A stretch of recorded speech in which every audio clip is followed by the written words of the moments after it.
Այս հին իրերը պապենական ժառանգություն են։ Գրիգորյան Հայկը դրանք ժառանգել է պապից, որոնք նա բերել է ադրբեջանցիների կողմից ավերված Գանձակի շրջանի Բդաջուր գյուղից։ Սա ուրեմն ակաղաղ է, ջրակու, հին ժամանակ, քանի որ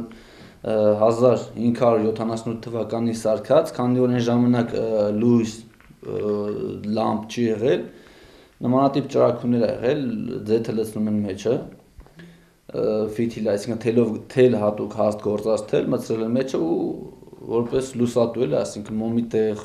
լամպի տեղ վառում են։ Իրերից ամեն մեկը մի պատմություն ունի։ Մոտավորապես էլի 1800-ի վերջի պատկանող հայելի է, եղել է ամբողջությամբ, ինքը իր կամոդներով, պահարաններով, ուղղակի ժամանակի ընթացքում, որ ասենք որպես տան իր է ինքը դիտվել, ոչ թե որպես հնություն, ու ասենք ջարդվել է, տեղափոխվելուց կոտրատվել եւ այլ, մնացել է հայելին։ Պապենական ժառանգությունը պահվում է մասունքի պես։ Վերել հանձնել ենք մի քանի թանգարանների, որոնք այսօր չեն ցուցադրվում, դրա համար էլ մտադիր չեն ոչ միտեղ հանձնել, այսինքն եթե բացվի ինչ որ թանգարան կոնկրետ մեր գարթմանահայության հետ կապված, խնդիր չկա, կբերեմ, կհանձնեմ, հա, իսկ եթե չէ, ոչ մեկին չեմ տա։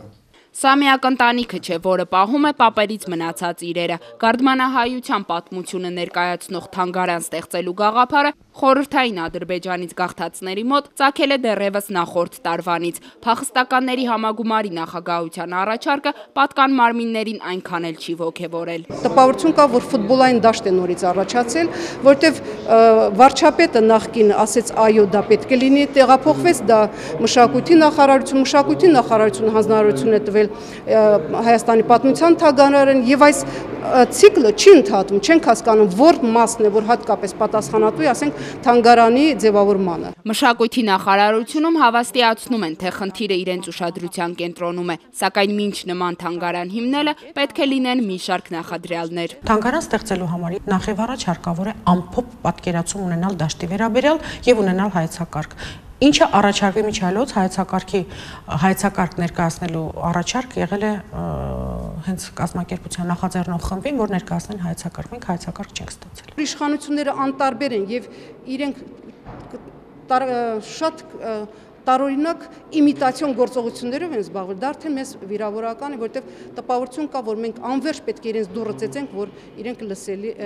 կարողանան լսել մեր խնդիրները։ Եթե ի վերջո բացվի մշակութային այս հաստատությունը, այն կկոչվի Հյուսիսային Արցախի թանգարան։